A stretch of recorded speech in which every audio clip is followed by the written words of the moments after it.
And we're back. And we're back. As promised, I am not going to talk all the time, but we do have Ann. Ann, caller Ann. Yeah. Hi, Judge Fonda. Yeah, I just want to warn people too about these petitions. I just walked in the house and I had an experience at the Town Market right here down in the center of Ann Arbor. Yes. Farmers Market. There are petitioners all over there. And this one guy I walked up to because I wanted to see what petition he had. And he goes, yeah, you want to sign a petition to get free ID cards, state IDs for people that don't have the money, will get free IDs so they can vote. And I said, yeah, let me look at it, And I always read before I sign because they try to fake you out. These people are, coached on what to say to people in. And you half the story. And let me just tell you what was on there. It had nothing to do. It had to do with getting rid of the affidavit, okay, and having to have ID before you can vote, which costs a lot of money. I told him, I said, you know how much it costs people to get these kind of IDs? But he said, well, they're getting a free state ID. I said, but that's not the point. You're trying to get rid of the affidavit here, and you're lying to people. And guess what? Young black man, handsome young black man. There are two of them out there with these petitions. I couldn't believe it. I started on some of these, and they didn't even know their own history. Ann.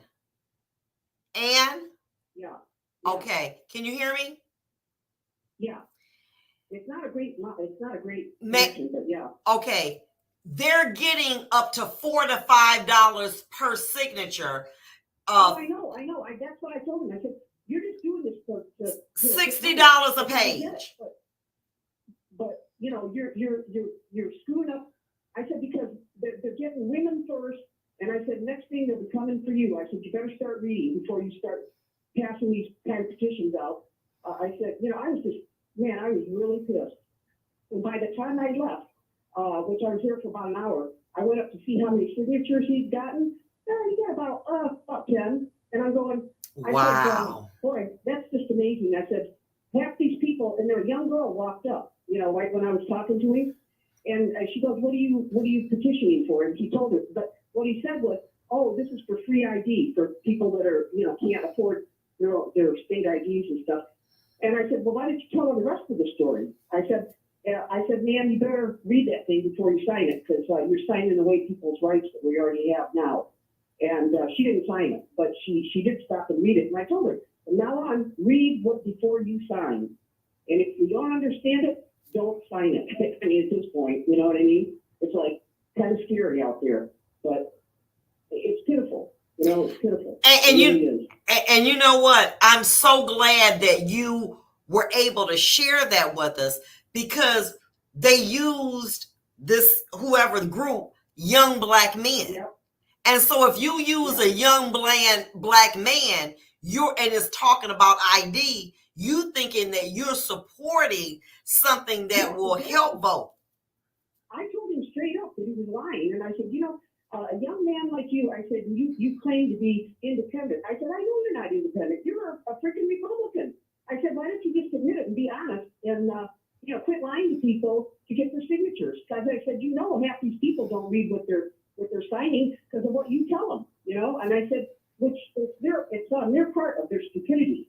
But bottom line is, I want to put that out there to everybody. Read before you sign, because you could be signing away, the rights that we already have. And it's crucial,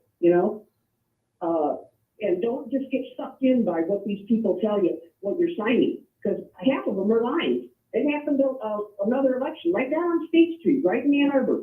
This guy, I chased him away because I started, telling people, what that was all about. And people, he finally left.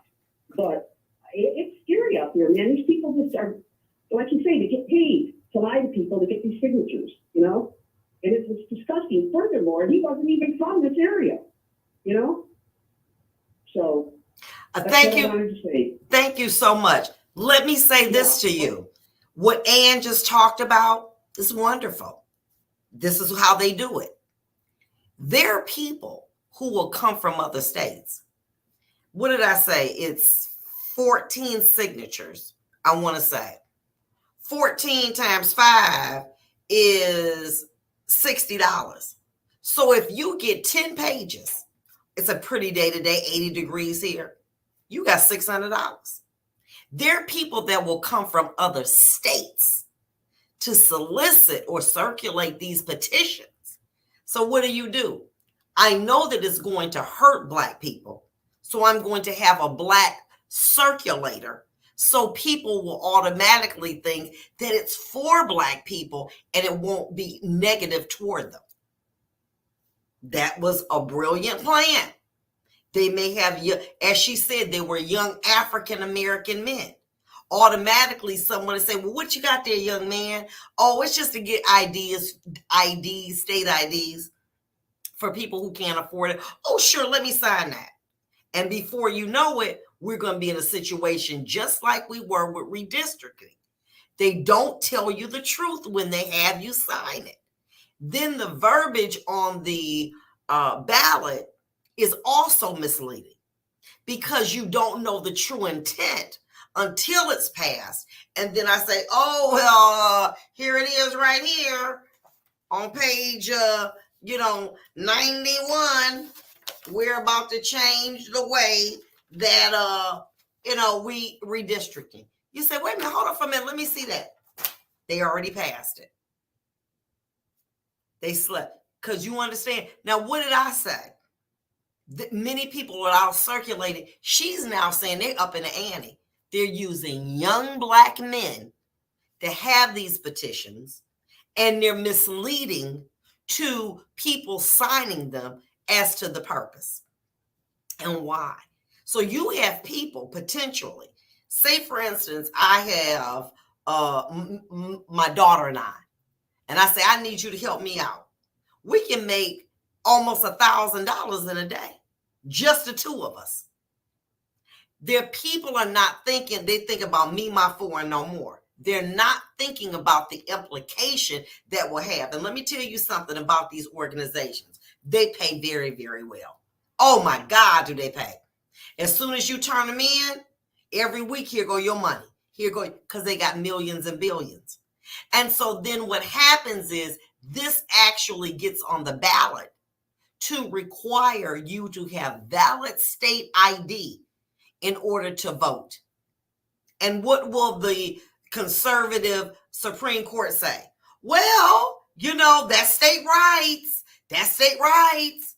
And before you know it, many of the basic rights that we appreciate will be gone. That's what happened in 2018 here in Michigan with the redistricting. Had someone known, or the media jumped on that, okay, all right, I'm just saying, and exposed what it was, we wouldn't be in the situation that we're in now. We'll be back.